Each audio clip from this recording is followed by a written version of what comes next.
शादी को अभी 4 दिन ही हुए थे। दामाद बेटी को लेकर अचानक घर आ पहुंचा तो गिरधारी लाल का माथा ठनका। फिर उतावले से होकर बोले, क्या हुआ दामाद जी, सब कुशल तो है ना? दामाद बोला, हमारे साथ इतना बड़ा धोखा करते हुए आपको जरा भी शर्म नहीं आई? दामाद के साथ आई सुनीता रोते हुए भागकर गिरधारी लाल से चिपट गई। बोली, पापा मेरा पति बहुत गंदा है, अब मैं कभी ससुराल नहीं जाऊंगी। गिरधारी लाल बेटी के सर पे हाथ फेरते हुए बोले, ऐसा नहीं कहते बिटिया, हरीश जी अब तुम्हारे पति हैं। सुनीता पापा को छोड़कर माँ से जाकर लिपट गई। फिर बोली, माँ मुझे ससुराल नहीं जाना। माँ उसे बहलाने लगी। अच्छा बेटी मत जाना, तू रो मत, चल भीतर चल। माँ सुनीता को अंदर ले गई। दामाद हरीश अब गुस्से में खड़ा ससुर को घूर रहा था। गिरधारी लाल बोले, थोड़ी भोली है दामाद जी, समझदार हो जाएगी, थोड़ा वक्त दो। हरीश बोला, भोली नहीं पागल है, इसने मेरी बहन के हाथ को काट लिया, मम्मी को धक्का देकर पटक दिया, 3 दिन में हम सबको परेशान करके रख दिया।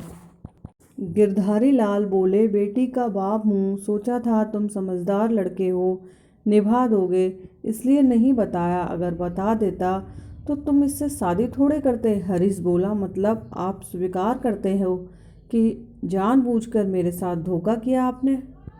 गिरधारी लाल बोले, इसे धोखा मत कहो, जब तुम इसे देखने आए थे तब तुम्हारी इससे बात करवाई थी, तुम्हारी माँ को बताया भी था कि लड़की थोड़ी भोली है, वैसे भी तुम 30 साल के हो चुके हो, ढंग की लड़की तो तुम्हें भी नहीं मिल रही थी, इसलिए अब ये जैसी भी है तुम्हारी पत्नी है, तुम्हें इसी के साथ जीना है।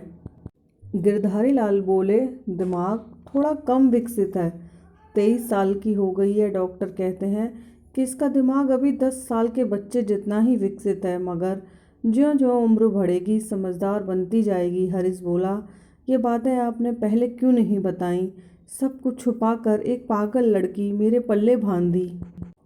हरीश बोला, कैसे जीऊँगा इसके साथ, ये पूरी तरह से पागल है। 3 दिन में इसने मेरे घर में सबकी नाक में दम कर दिया, पूरी ज़िंदगी मेरे साथ रही तो पता नहीं मेरा क्या होगा। मोहल्ले में सबको पता चल चुका है कि मैं एक पागल लड़की से शादी करके ले आया हूँ, अब सब मुझ पर हंस रहे हैं। गिरधारी लाल बोले, जो होना था वो हो चुका है, अब जरा धीरज से काम लो, जैसा मैं कहता हूँ वैसा करो। तुम कुछ दिन यहीं ससुराल में रहो, जब इसके साथ घुल मिल जाओ तब इसे साथ ले जाना। बेचारा हरीश और करता भी क्या, ससुर की बात माननी पड़ी, मुश्किल से बीवी मिली थी, छोड़ भी नहीं सकता था। वो छोटा बच्चा बनकर सुनीता से घुलने मिलने की कोशिश करने लगा।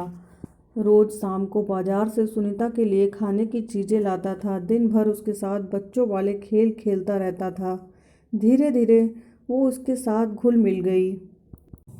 फिर बहला फुसलाकर गिरधारी लाल ने सुनीता को हरीश के साथ भेज दिया। 1 महीने ससुराल में रहकर हरीश सुनीता को हैंडल करना सीख गया था, इस कारण उसे अपने घर में भी इसी तरह से ट्रीट करने लगा। दोनों एक ही बेड पर सोते थे, मगर पति पत्नी वाला रिश्ता नहीं बन पाया था।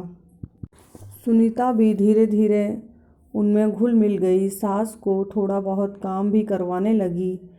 वो दिमाग से कमज़ोर थी मगर सुंदर बहुत थी। धीरे धीरे हरीश को उसकी मासूमियत भा गई। शारीरिक संबंधों की प्यास अब नहीं रही, उसे उससे प्यार हो गया। वो उसे देखकर ही खुश रहने लगा, मगर उनमें दाम्पत्य जीवन जैसा कुछ भी नहीं था। इस तरह 5 वर्ष गुजर गए। सुनीता अब समझदार होने लगी थी, अब वो पियर जाती ही थी, तब भी जल्दी वापस ससुराल आने की जिद किया करती थी। हरीश का साथ उसे अच्छा लगने लगा था। हरीश भी अब पूरी तरह से सात्विक विचारों वाला हो चुका था। उसने सब कुछ वक्त पर छोड़ दिया था। एक बार उसने सुनीता को ज़्यादा दिन पियर में छोड़ दिया, काम में उलझा था इसलिए लाने नहीं गया। उधर सुनीता उसके बिना नहीं रह सकी और अपने पापा को साथ लेकर ससुराल आ गई। घर आते ही वो हरीश के गले लग गई। बोली, इतने दिन तुम मेरे बिना अकेले कैसे रहे? वो बोला, काम में उलझा था। वो बोली, मैं तुम्हारे बिना नहीं रह सकती। फिर उसका शरीर थरथराने लगा। उसने हरीश को अपने आलिंगन में ले लिया और उसके बाद सुनीता हमेशा के लिए एक समर्पित पत्नी बन गई।